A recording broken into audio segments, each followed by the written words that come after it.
Putin के 11 nuclear bomber तैनात, NATO border से सिर्फ 20 मील दूर, नॉर्वे की सीमा के बिल्कुल पास, रूस के TU-160, TU-95 तैयार, पुतिन के ऑर्डर का इंतजार।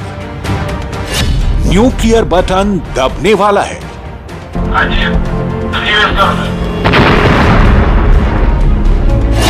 रूस के ओलेनिया एयरबेस पर अमेरिका ने परमाणु क्षमता से लैस पुतिन के 11 न्यूक्लियर बम स्पॉट किए हैं। रूस की नेवी का यह हेडक्वार्टर लॉन्ग रेंज एयरक्राफ्ट के लिए बहुत माकूल माना जाता है।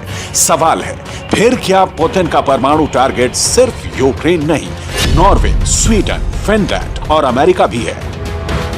यह बहुत असामान्य घटना है, बहुत चौंकाने वाला है कि दुनिया की जब दो महाशक्ति अमेरिका और रूस दोनों एक दूसरे को परमाणु पावर का ओपन चैलेंज दे रहे हों, सवाल फिर वही कि क्या अब न्यूक्लियर युद्ध छिड़ने ही वाला है? कत्लेआम ही है आखिरी रास्ता, घुट घुट कर मरना ही है आखिरी सच, एटम बम ही है युद्ध का आखिरी उपाय। डार्क रूम में परमाणु वॉर पर क्या हुआ फैसला? कौन किस पर पहले गिराएगा न्यूक्लियर बम? चलेगा यूक्रेन तो क्या बच पाएगा रूस? अहम की जंग से भड़के परमाणु के शोले, परमाणु बम से होगा सब खाक। क्या होगा यूक्रेन युद्ध का अंजाम? क्योंकि रूस के तैयार एटमी बॉम्बर की ताकत आप देखेंगे तो यकीन हो जाएगा कि परमाणु धमाका हुआ तो कितना खतरनाक और त्रासदी से भरा होगा। TU-160 बॉम्बर इतना खतरनाक है कि इसकी पहली उड़ान से ही अमेरिका परेशान हो गया था। टोपोलेव TU-160 की टॉप स्पीड 2220 किलोमीटर प्रति घंटा है। यह विमान 1,10,000 किलोग्राम के कुल वजन के साथ उड़ान भरने में सक्षम है। इसके पंखों का फैलाव 56 मीटर है। रूस की सेना में इस वक्त 17 TU-160 स्ट्रेटेजिक बॉम्बर्स मौजूद हैं, जिन्हें अपग्रेड किया जा रहा है। रूस ने अपने फाइटर जेट्स को रेडी रख मैसेज लाउड एंड क्लियर दे दिया है। और सिर्फ TU-160 बॉम्बर नहीं, रूस ने TU-95 जो कि एकमात्र प्रोपेलर संचालित स्ट्रेटेजिक बम वर्षक है, उसे भी नाटो की सीमा के पास रेडी रखा है।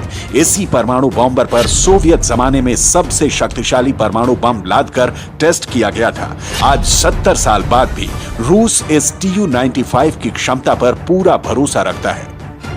पुतिन ने न्यूक्लियर बॉम्बर्स की तैनाती का फैसला उस वक्त लिया है जब यूरोपीय यूनियन के पॉलिसी चीफ जोसेफ बोरेल रूस को बर्बाद करने की धमकी दे रहे हैं। जोसेफ बोरेल को सुनिए और तय कर लीजिए, अगला हिरोशिमा और नागासाकी यूक्रेन का कौन सा शहर होगा? वो कौन सी तारीख होगी जब एक बार फिर वर्चस्व की जंग में इंसानियत स्वाहा होगी?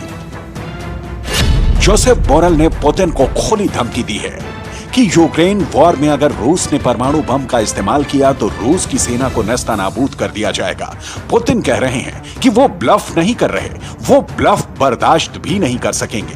ये बिल्कुल साफ है कि लोग यूक्रेन को समर्थन दे रहे हैं और यूरोपीय यूनियन, नाटो और अमेरिका एक दूसरे के साथ ब्लफ नहीं कर रहे। नाटो यूक्रेन के लिए दीवार सा खड़ा दिख रहा है। रणभूमि में भी इसका नजारा दिखा जब सिर्फ 18 मिनट में यूक्रेन की फौज ने रूस के चाप Ka-52 अटैक हेलीकॉप्टर को तबाह कर दिया। पुतिन अब युद्ध के अंतिम चरण में है और ज़ेलेंस्की युद्ध के दूसरे चरण में। पहले पुतिन का पलड़ा भारी था, अब ज़ेलेंस्की जीतते दिख रहे हैं। नतीजा दुनिया खोल रही है। यूरोपीय यूनियन के फॉरेन पॉलिसी के चीफ जोसेफ बोरेल को सुनिए। The international community, sitting at the United Nations, has to issue a strong condemnation of the threat to use nuclear arms, which is an irresponsible and dangerous position taken by President Putin. We stand by Ukraine. Europe की ताकतों ने सबसे ज्यादा Ukraine को मदद की है। Zelensky की सीने में शक्ति का तूफान यूरोप ने ही भरा है। युद्ध के इतिहास में ऐसा यदा कदा ही होता है कि इतना बड़ा कोई बाउंस बैक करे जैसा कि यूक्रेन की सेना ने किया। पुतिन के दिन और रात बेसब्री में कट रहे हैं। युद्ध भूमि से मिल रही खबरें मॉस्को की सियासी आसमान पर पुतिन के हार के नगमे सुना रही हैं। पुतिन बेचैन है। यूक्रेन वाली लड़ाई का मोर्चा प्रतिष्ठा वाले दलदल में तब्दील होता दिख रहा है। यूरोपियन यूनियन के रूस को बर्बाद करने के बयान के पहले पुतिन ने प्रचंड प्रताप के साथ न्यूक्लियर वॉर की धमकी दी थी। एक बार सुनिए पुतिन की लाल आंखों का रौद्र रूप। Граждане России могут быть уверены, территориальная целостность нашей Родины, наша независимость и свобода будут обеспечены. Подчеркну это еще раз. Всеми имеющимися у нас средствами. А те, кто пытаются шантажировать нас ядерным оружием, должны знать, что роза ветров может развернуться и вниз. ये बयान ऐसे ही नहीं है, यूक्रेन में रूस के लिए उपजे संकट का नतीजा है। पुतिन के सामने जंग में सिमटते विकल्पों का प्रकटीकरण है। लेकिन हाय पुतिन के न्यूक्लियर थ्रेट से खौफ का माहौल नहीं, सिर्फ दोगुने जोश से लड़ने की फिक्र दिख रही है। ज़ेलेंस्की पग पीछे धरने की जगह और ज्यादा जोर से मैदान में ललकार रहे हैं। Були різні періоди, різні загрози, але Україна вистояла. Причина одна – це наші захисники і захисниці. Це наш народ, який б'ється за своє право на життя на Русі, на Січі, у часи національно-визвольних змагань проти нацистської окупації і проти рашистів. ज़ेलेंस्की का युद्ध मैदान में जय जयकार पुतिन की चिंता की लकीरों को और गाढ़ा कर रही है। ज़ेलेंस्की के हर आने वाले बयान से पुतिन के दिमाग में न्यूक्लियर बम गिराने वाला विकल्प और मजबूत हो रहा है, क्योंकि जवाब सिर्फ ज़ेलेंस्की को नहीं देना है, जवाब जो बाइडेन को देना है, पूरी दुनिया को देना है। और फादर ऑफ द ऑल बम रखने वाला रूस सिर्फ न्यूक्लियर ब्लफ नहीं कर रहा।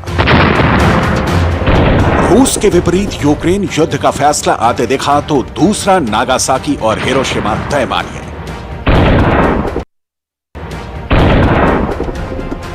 रूस की फौज की ताकत यूक्रेन जंग में पहले ईंट दर ईंट ढही, अब दीवार दर दीवार ढह रही है। पहले रूस के टैंकों की तबाही की कहानी सामने आई और अब रूस की मिसाइलों की मार से भी नतीजा सिफर।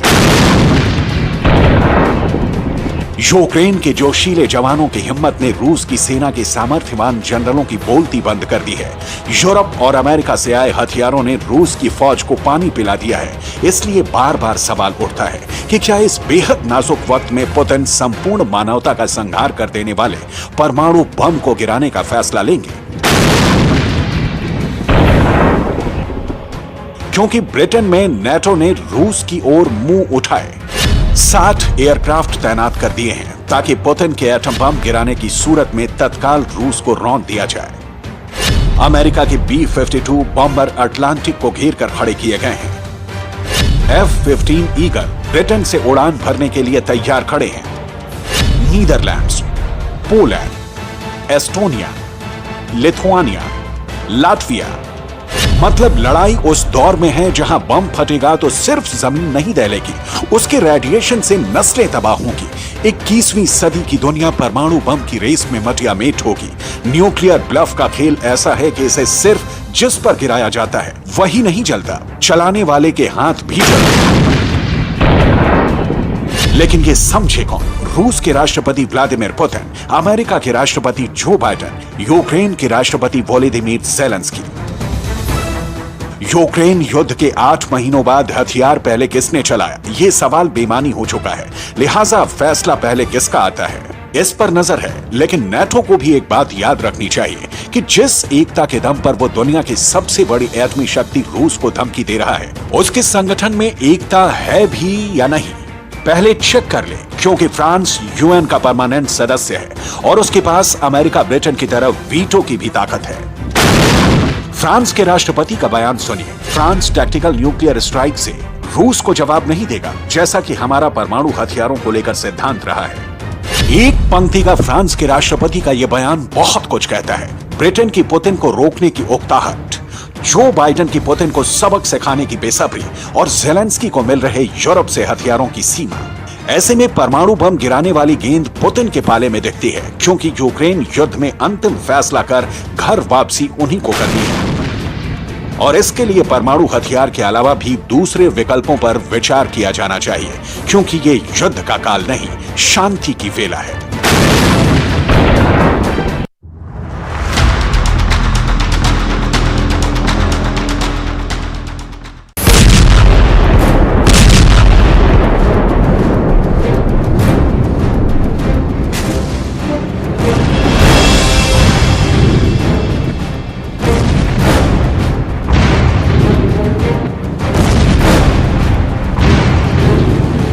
जंग के 250 दिन पूरे होने वाले हैं और पहली बार पुतिन ने सबसे बड़ी धमकी दी है। तीसरा विश्व युद्ध होगा।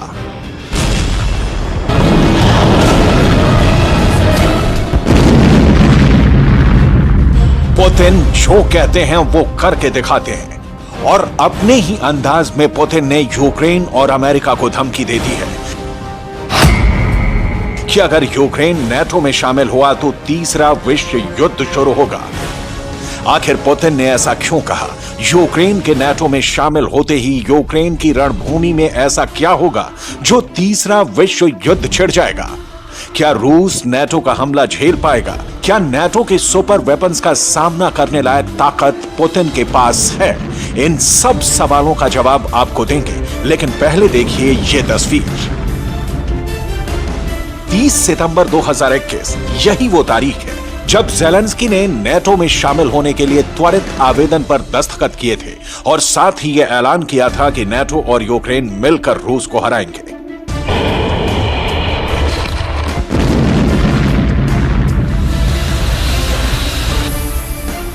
Ми де-факто союзники. Це вже досягнуто. Де-факто ми вже пройшли свій шлях в НАТО. Де-факто ми вже довели взаємосумісність зі стандартами Альянсу. Вони реальні для України, реальні на полі бою і в усіх аспектах нашої взаємодії. Ми довіряємо один одному, ми допомагаємо один одному, і ми захищаємо один одного. Це і є Альянс. Де-факто.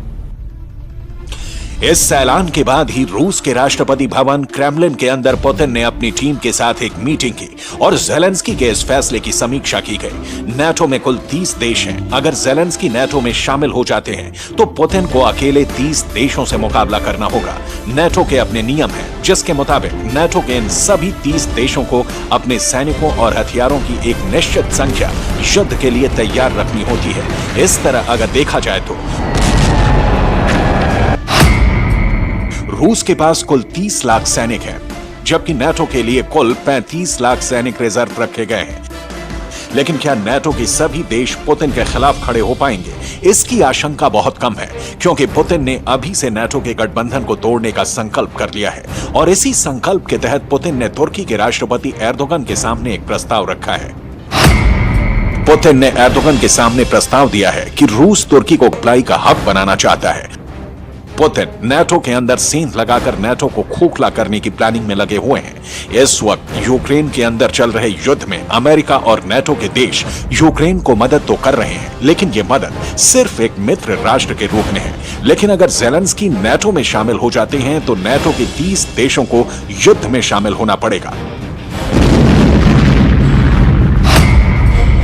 दरअसल नेटो के समझौते के मुताबिक अगर किसी नेटो देश पर कोई हमला होता है तो उसे नेटो के सभी 30 देशों पर हमला माना जाएगा।